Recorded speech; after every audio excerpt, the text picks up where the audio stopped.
বক্তব্য নিয়ে আসছেন হামিদুর রহমান সবুজ ভাই, আমির বাংলাদেশ জামাতে ইসলামী ও চেয়ারম্যান পদপ্রার্থী নাজিরপুর ইউনিয়ন। আমি ভাইকে সংক্ষিপ্ত আলোচনা করার জন্য বলছি।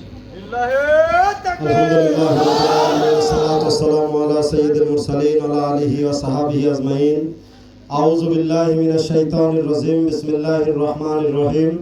ওয়ালতাকুম মিনকুম উম্মাতি ইয়াদউনা ইলাল খায়র ওয়া ইয়া'মুরুনা বিল মারুফ ওয়া ইয়ানহাউনা আনিল মুনকার উলাইকা হুমুল মুফলিহুন। সাদাকাল্লাহুল আলিয়্যুল আযীম।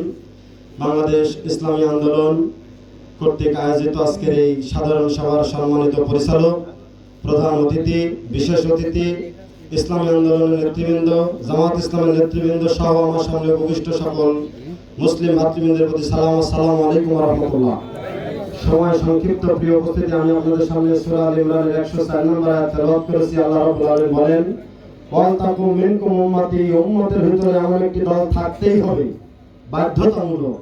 কেননা আল্লাহ জানেন এই পৃথিবীতে পুঁজিবাদ, সমাজবাদ, ধর্মনিরপেক্ষ মতবাদ নামক অনেক ইসলাম বিরোধী মতবাদ থাকবে।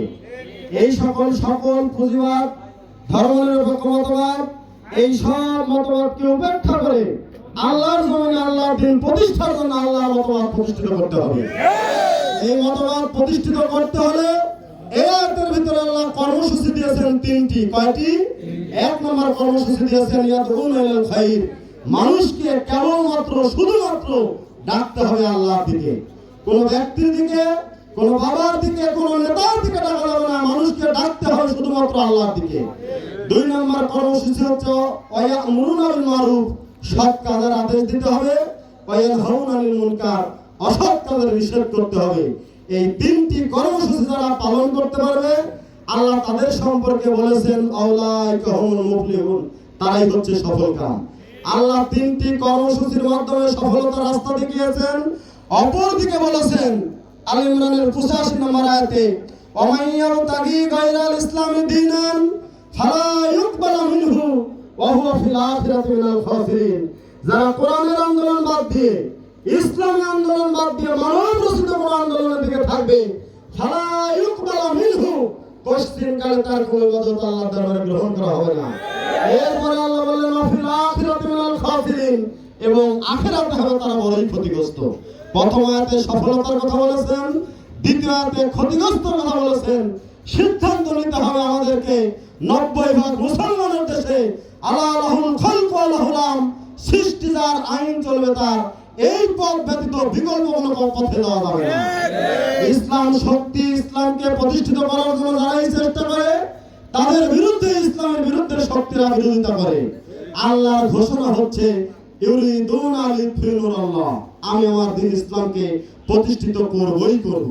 প্রিয় উপস্থিতি, বাংলাদেশে, শুধু বাংলাদেশে নয়, চোর যেমন চায় না বাড়িওয়ালা জেগে থাক, বিড়াল যেমন চায় না শুটকি মাছের পাতিল ঢাকা থাক, ঠিক তেমনি এই দেশের দুর্নীতিবাজরা চায় না ইসলাম ক্ষমতায় না।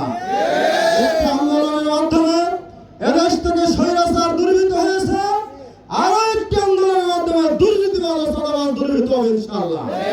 দুর্নীতিবাজ ও চাঁদাবাজ দুর্বৃত্ত করতে হলে আল্লাহর ঘোষণা অনুযায়ী ওয়াতাসিমু বিহাবলিল্লাহি জামিআন ওয়া লা তাফাররাকুল ভিত্তিতে একসাথে এক আওয়াজে ইসলাম বিরোধী শক্তির বিরুদ্ধে আন্দোলন করতে হবে। এই আন্দোলনের শিক্ষা দিয়েছেন আল্লাহ, এই আন্দোলন করেছেন বিশ্বনবী, এই আন্দোলন করেছেন আমাদের উত্তরসূরিরা। আমরা যদি এক প্ল্যাটফর্মে দাঁড়িয়ে ইসলামকে প্রতিষ্ঠিতের জন্য হুঙ্কার ছাড়ি, আমাদের হুঙ্কার শুনে গৌরগোবিন্দের মসনদ তসনদ হয়েছিল, আমাদের মসনদ তাকবীর শুনে দেশ থেকে ইসলাম বিরোধী শক্তি বিতাড়িত হয়েছে। আমরা যদি ঐক্যবদ্ধভাবে আবার এই পার্লামেন্ট নির্বাচনে ইসলাম পন্থীদেরকে মার্কা যেটাই হোক, ডাকসু সাকসুতে ঐক্যবদ্ধ শিক্ষার্থী জোটের যেমনিভাবে বিজয় হয়েছে, ইসলাম পন্থীরা যদি এক বাক্সে ভোটের ব্যবস্থা করে, এদেশের মানুষ, এদেশের ছাত্র সমাজ প্রমাণ করে দিয়েছে কোন দুর্নীতিবাজ, কোন চাঁদাবাজ, কোন দখলদার হাতে এদেশের ক্ষমতা দেওয়া হয় না। এদেশের ক্ষমতা, এদেশের রাজত্ব, এদেশের সেনাবাহিনীর দায়িত্ব মানুষ মুসলমানদের হাতে দিতে চায়।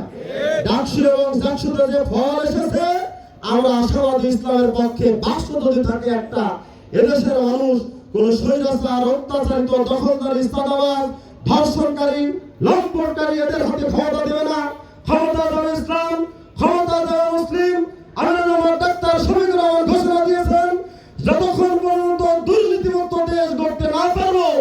ততক্ষণ পর্যন্ত আমাদের আন্দোলন চলবে ইনশাআল্লাহ। তাই আসুন, মাঠে ঘাটে মসজিদে সব জায়গায় স্লোগান একটাই, আগামীর দেশ ইসলামের দেশ, আগামীর পার্লামেন্ট ইসলামের পার্লামেন্ট। আল্লাহ রাব্বুল আলামিন আমাদেরকে সকলকে যেন ঐক্যবদ্ধভাবে এক প্ল্যাটফর্মে থেকে একটি ইসলামী সমাজ বিনির্মাণের তৌফিক দান করেন। আজকে ইসলামী আন্দোলনের ভাইদেরকে জামাত ইসলাম নাজিরপুর ইউনিয়ন শাখার পক্ষ থেকে ধন্যবাদ জানিয়ে আজকের অনুষ্ঠানে সফলতা কামনা করে আমি আমার কথা শেষ করছি। আসসালামু আলাইকুম ওয়া রাহমাতুল্লাহি ওয়া বারাকাতুহু।